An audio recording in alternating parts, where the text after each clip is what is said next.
कड़ी में अब मैं आमंत्रित करूंगा वरिष्ठ और सटीक राजनीतिक विश्लेषक नलवा हल्का से प्रद्युमन जोशीला जी आए और अपने विचार रखें सुभाष चंद्र बोस जी के इस जन्म जयंती पर। प्रद्युमन जोशीला जी।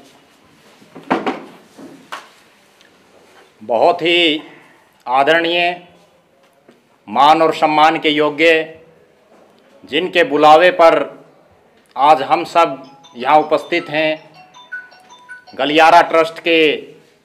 चेयरमैन श्री इंद्रपाल चाहर जी और प्रेरणा फाउंडेशन के चेयरमैन श्री सुरजीत सिंह ख्यालिया जी। आज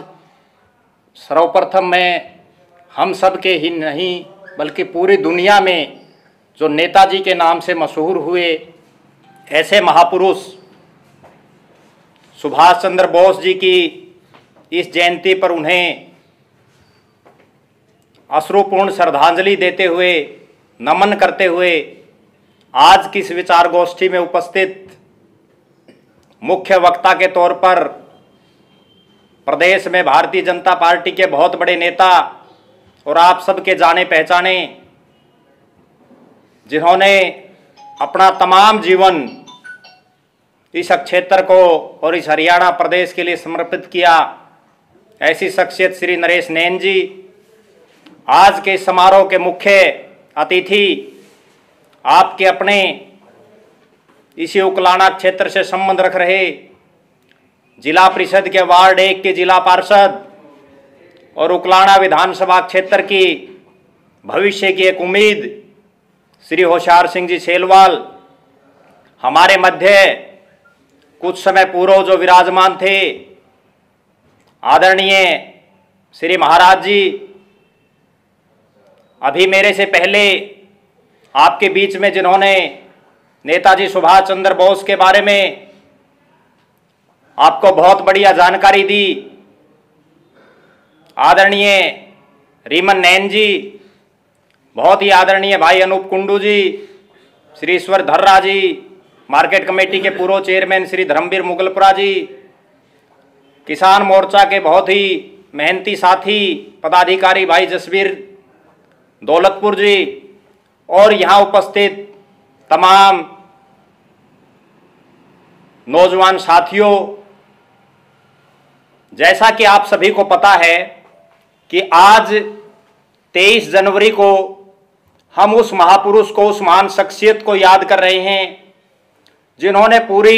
पूरे भारत में नहीं बल्कि पूरी दुनिया में हमारे भारत का नाम चमकाने का काम किया है। यहाँ भी बहुत से नेता बैठे हैं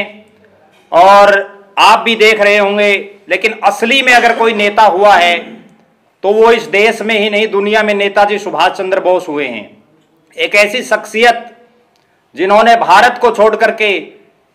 और उस हालात में जब हिंदुस्तान गुलाम था, द्वितीय विश्व युद्ध के दुनिया में हालात बने हुए थे और उस समय भारत से कोसों दूर जाकर के विदेशों में एक ऐसी संगठन की उन्होंने स्थापना की जिसका नाम आज़ाद हिंद फौज रखा गया और उस आज़ाद हिंद फौज के माध्यम से उन्होंने उस समय की दुनिया के सबसे ताकतवर जो लोग थे उनको नाको चने चबवाने का काम किया। आज हम देख रहे हैं, आज जयंती है उनकी, तो उस उपलक्ष्य में हम उनको याद कर रहे हैं, लेकिन होना ये चाहिए कि उनको तो 24 घंटे 365 दिन हम सबको याद करना चाहिए।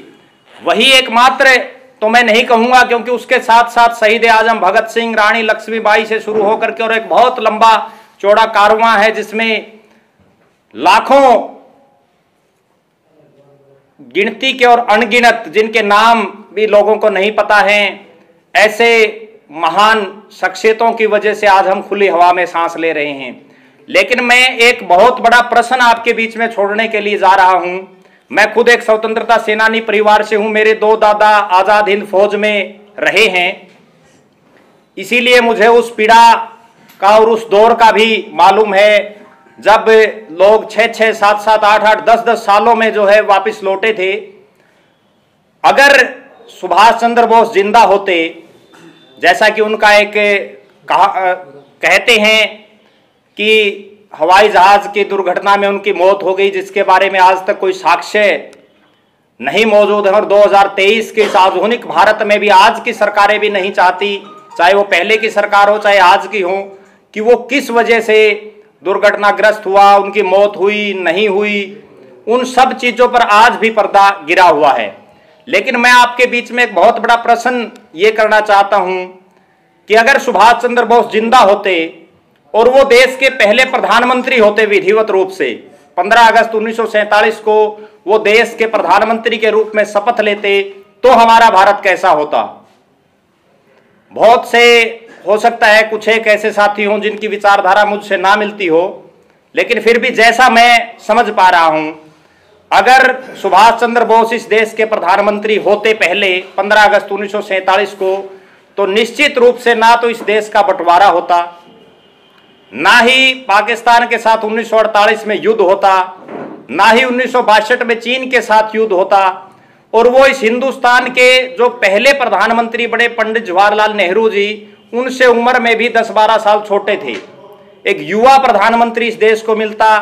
एक ऐसा प्रधानमंत्री मिलता जो सबको साथ लेकर के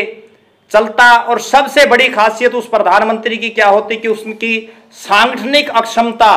जो आदमी, या लगभग मैं देसी भाषा में एक बात बताऊं कि अपने गांव से बाहर जाकर के चुनाव लड़ने की हिम्मत आज भी नहीं है किसी आदमी में। कोई आदमी ऐसा नहीं है जो उकलाड़ा हल्का का और वो यहां से चल के नांगल चौधरी में चुनाव लड़ ले।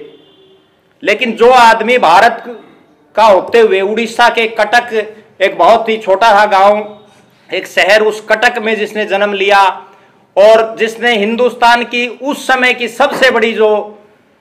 सर्विस थी आईसीएस की परीक्षा, आज इसको आईएएस बोलते हैं हम, वो पास की हो, वो बहुत बड़ा एक अफसर बनता। लेकिन देश के प्रति उसका जज्बा ऐसा था कि उसने इस देश को आजाद करवाने की ठान ली थी, और उसी का परिणाम था कि उनकी जो सांगठनिक अक्षमता थी, आजाद हिंद फौज के नाम से उन्होंने जो बनाई, इतना जबरदस्त उस आदमी में टैलेंट था, उस महान शख्सियत में इतना टैलेंट था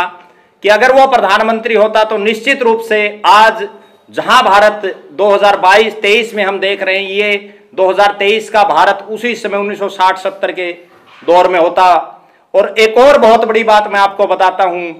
अगर नेताजी सुभाष चंद्र बोस इस देश के प्रधानमंत्री होते तो आज जिस गांधी नेहरू परिवार का हम जिक्र कर रहे हैं, वर्षों से, पिछले 70-80 सालों से जो राजनीति में है गांधी नेहरू परिवार,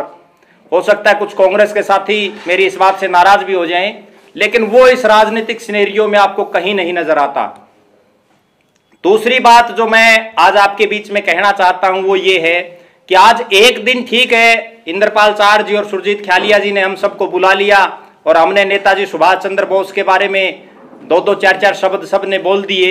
लेकिन एक दिन से काम नहीं चलेगा। हर रोज ऐसी महान शख्सियतों को, चाहे वो शहीद आजम भगत सिंह हैं, चंद्रशेखर आजाद हैं, रानी लक्ष्मीबाई हैं, नेताजी सुभाष चंद्र बोस हैं, इन सबको हमें हर रोज अपने दिलो दिमाग में 24 घंटे 365 दिन रखना होगा, तभी बात बनेगी। दूसरी एक विशेष बात जो मैं आपके बीच में कहना चाहता हूं वो ये है कि आज हम पूर्ण रूप से आजाद हैं, गणतंत्र है हमारा देश, तो आज हमें उस सुभाष चंद्र बोस के उस बलिदान की तो जरूरत नहीं है, लेकिन आज कम से कम हम इतना जरूर करें, सभी जिंदा हैं तो जिंदा दिखना जरूरी है। आज जिन सुभाष चंद्र बोस को, वो हमारे कोई, हम जानते भी नहीं वे कौन सुभाष चंद्र बोस है। अगर हम पारिवारिक रूप से देखें, सिर्फ हमें ये पता है कि भाई सुभाष चंद्र बोस ने हमारे देश के लिए बहुत कुछ किया, तो हम भी सब कम से कम इतना जरूर करें कि हमारे परिवार से बाहर निकल करके, चाहे वो उकलाना है, बरवाड़ा है, हिसार, हरियाणा, कम से कम इतने लोग तो हमें जरूर जाने। इन्हीं सब बातों के साथ एक बार पुनः आप सभी यहाँ आए, आप सभी का बहुत बहुत धन्यवाद। और आप सभी से यही गुजारिश है कि जिन देशभक्तों की, जिन महापुरुषों की वजह से हम खुली हवा में सांस ले रहे हैं, उन्हें आप हमेशा याद रखें, अपने दिल और दिमाग में रखें। और एक और बात, सभी के, कम से कम यहाँ जितने बैठे उनको तो जरूर करना चाहिए, अपने अपने घरों में जहां हम रहते हैं वहां सुभाष चंद्र बोस, भगत सिंह, चंद्रशेखर आजाद, उन देशभक्तों और उन वीरों के एक एक फोटो जरूर आपके घरों में होने चाहिए, ताकि जो भी आने वाला कोई साथी हो या आपके बच्चे ही क्यों ना हो, कम से कम वो उनसे प्रेरणा ले, वो पूछें कि पापा ये कौन है या मम्मी ये कौन है, चाहे वो छोटू राम हो, चौधरी चरण सिंह हो, जिन्होंने भी इस देश के लिए किया। उन सब का भीमराव अंबेडकर जी हैं जिन्होंने इस देश का सबसे बड़ा संविधान लिखा दुनिया का, उन सब को हमें जो है कम से कम याद रखना चाहिए। और एक बार पुनः मैं नेताजी को नमन करते हुए एक विशेष बात और मैं आपको बताऊंगा, जितने भी वक्ता यहाँ जो बोल रहे हैं सभी लास्ट में जय हिंद बोलते हैं। आप कितना ही बड़ा कोई भी भाषण दे दे उसके बाद भी वो जय हिंद बोलता, उस जय हिंद का नारा भी नेताजी सुभाष चंद्र बोस ने दिया था। बहुत बहुत धन्यवाद। जय हिंद, जय भारत। नेताजी सुभाष चंद्र बोस अमर रहे। धन्यवाद।